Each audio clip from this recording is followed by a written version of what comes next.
आज हम आपके सामने लाने जा रहे हैं पुंछ में सरला चौकी पर हमले की असली साजिश, वो साजिश जिसे कश्मीर ही नहीं काबुल में भी रचा जा रहा है। दोनों ही जगहों पर निशाने हिंदुस्तान पर हैं।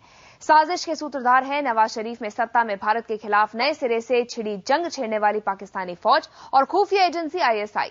दोनों ही मानते हैं कि अफगानिस्तान में 2014 के बाद अमेरिकी फौज हट गई तो वहां कठपुतली सरकार बनाई जा सकती है, लेकिन इसमें भारत की मौजूदगी रोड़ा है। इसका नतीजा है कि एक तरफ काबुल में भारतीय ठिकानों पर निशाना साधा जा रहा है, दूसरी तरफ कश्मीर में आतंक की आग भड़काने की कोशिश हो रही है। सवाल यह है कि क्या यही है नवाज का K2 प्लान?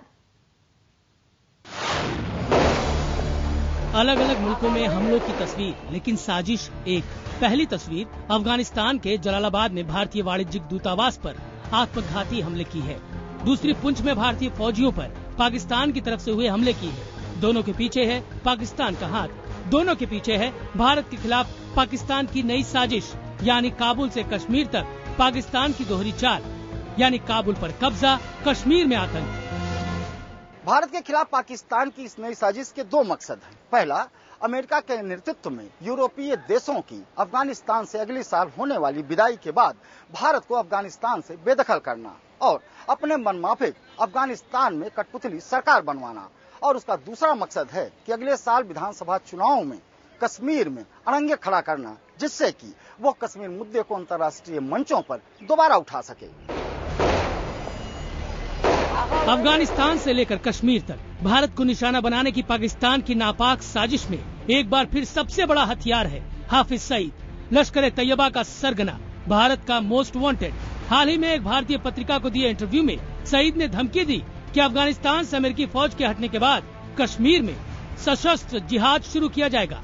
सईद की धमकी को हल्के में नहीं लिया जा सकता, क्योंकि उसी की निगरानी में लश्कर तैयबा ने मुंबई पर 26/11 का हमला किया था। कश्मीर से लेकर मुंबई तक कई बम धमाकों के पीछे भी हाफिज ही है। अब पाकिस्तानी फौज और आईएसआई की सरपरस्ती में अफगानिस्तान में मौजूद भारतीय ठिकाने भी उसके निशाने पर आ चुके हैं। 3 अगस्त 2013 को अफगानिस्तान के जलालाबाद में भारतीय वाणिज्यिक दूतावास पर हुआ आत्मघाती हमला लश्कर की ही साजिश थी। हमले में 1 दर्जन से ज्यादा लोग मारे गए थे। The primary threat for India comes from the Lashkar and they are based in Pakistan's Punjab, not in POK.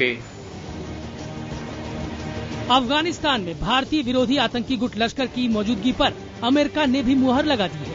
खबरों के मुताबिक अमेरिकी खुफिया एजेंसियों ने अफगानिस्तान के नूरिस्तान और कुनार प्रांत में लश्कर तैयबा के आतंकियों की मौजूदगी पर मुहर लगा दी है। शक है कि लश्कर आतंकी वहां भारतीय हितों को निशाना बनाने की ताक में है। तस्वीर का दूसरा पहलू और खौफनाक है।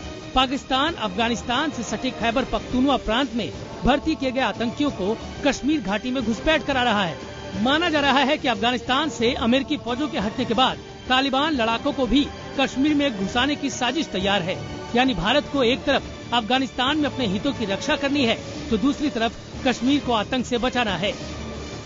किसी भी समय कभी 300 से लेकर 1200 आजकल इतने टेररिस्ट तैयार रहते हैं इन्फिल्ट्रेशन करने के लिए। और कहां पे पीओके में कैंप हैं, एग्जैक्ट कोऑर्डिनेट्स हमारी फौजों को मालूम है। अगर वो चाहें आज तो हर एक कैंप को हिट कर सकते हैं, मगर उसमें प्रॉब्लम यह है जब हिट होंगे वो एकदम खाली कर देंगे। काबुल से कश्मीर तक रची जा रही पाकिस्तानी साजिश का मकसद साफ है। वो अपनी पूर्वी और पश्चिमी सीमा रेखा से आतंकियों की घुसपैठ कराना चाहता है। पाकिस्तानी फौज 1980 जैसे हालात के सपने देख रही है, जब अफगानिस्तान में उसकी कठपुतली सरकार थी और जम्मू कश्मीर दहशतगर्दी की आग में जल रहा था। सुधाकर द्विवेदी, दिल्ली, IBN 7। नवाज शरीफ की सत्ता में पाकिस्तान काबुल में भारत का असर खत्म कर देना चाहता है, इसीलिए वहां लश्कर तैयबा के आतंकी भेज रहा है। कश्मीर को वो दोबारा आतंकी आग पे झोंकना चाहता है। माना जा रहा है कि यहां भी उसका सबसे बड़ा दाव हाफिज सईद पर ही है। पूंछ में भारतीय सैनिकों पर हुए हमले के पीछे भी पाक सेना के साथ लश्कर के आतंकी हो सकते हैं। शक है कि लश्कर के इन्हीं आतंकियों के साथ मिलकर पाक सेना के जवानों ने इस साल 8 जनवरी को एक भारतीय सैनिक का सिर काट दिया था।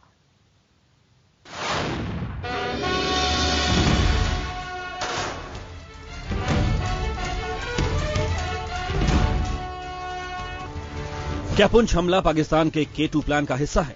सोमवार की रात 2 बजे पुंछ के सरला पोस्ट पर जिस अंदाज में हमला हुआ उसमें पाकिस्तान के K2 प्लान का अक्स दिखता है। नियंत्रण रेखा से तकरीबन 400 मीटर भीतर कमांडो रेड वाले अंदाज में हमला हुआ। 5 भारतीय जांबाज शहीद हो गए। करीब 20 घुसपैठिए महज 4 मिनट में हमला अंजाम देकर भाग खड़े हुए। लिहाजा बड़ा सवाल ये भी है कि हमलावर पाकिस्तानी फौजी थे या आतंकी। गुरुवार को रक्षा मंत्री A.K. एंटनी ने इस सवाल का जवाब भी दे दिया। It is now clear that the specialist troops of Pakistan Army were involved in this attack when a group from the Pakistan occupied Kashmir sailed across the LC and killed our brave jawans. सेना के सूत्रों के मुताबिक हमलावर पाक फौज के मुजाहिद regiment की वर्दी में थे। पुंछ में नियंत्रण रेखा के उस पार पाकिस्तान की 801 मुजाहिद रेजिमेंट तैनात है। 20 हमलावरों में से कुछ ने मुंह ढक रखे थे, इसीलिए इसे बदनाम बॉर्डर एक्शन टीम यानी बैट का हमला माना जा रहा है। बैट फौजियों और आतंकवादियों का मिलाजुला छापामार दस्ता है। बैट में लश्कर तैयबा के आतंकियों की तादाद सबसे ज्यादा है। जम्मू कश्मीर से सटी नियंत्रण रेखा पर बॉर्डर एक्शन टीम बेहद सक्रिय है। नियंत्रण रेखा पर बैट इस साल 10 बड़े हमले कर चुकी है। 8 जनवरी 2013 को मेंढर में हुए हमले में भी बैट का हाथ होने का शक है। इस हमले में घुसपैठिए 2 भारतीय जवानों का सिर काट कर ले गए थे। इन हमलों में लश्कर आतंकियों की सक्रियता के मद्देनजर इन्हें पाकिस्तान के K2 प्लान का हिस्सा मानने वालों की कमी नहीं। वो स्लीपर सेल्स में वो बोल रहे हैं वो इंडियन मुजाहिदीन आधा काम कर रहे हैं। दूसरा वो इंडियंस है, वो हिजबुल वो लश्कर का स्लीपर सेल्स में वो ज्यादा इंडियंस आजकल है। So this is a very dangerous development. Kashmir को आतंक की आग में धकेलने के लिए हाल के कुछ महीनों में पाकिस्तान ने लश्कर को जबरदस्त तरीके से सक्रिय कर दिया है। 14 मार्च 2013 CRPF कैंप पर हमला। 3 साल बाद कश्मीर में पहला आत्मघाती हमला। श्रीनगर में बेमिना कैंप पर हुआ यह हमला लश्कर के आतंकियों ने ही अंजाम दिया था। इस साल लश्कर आतंकियों ने कश्मीर में 2 आत्मघाती हमलों समेत कई हमले अंजाम दिए हैं।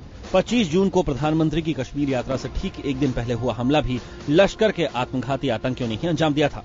हैदरपुरा बाईपास पर भारतीय सेना पर किए गए इस हमले से लश्कर ने पैगाम देने की कोशिश की थी कि वो कश्मीर में जब चाहे तब हमले करने की ताकत रखता है।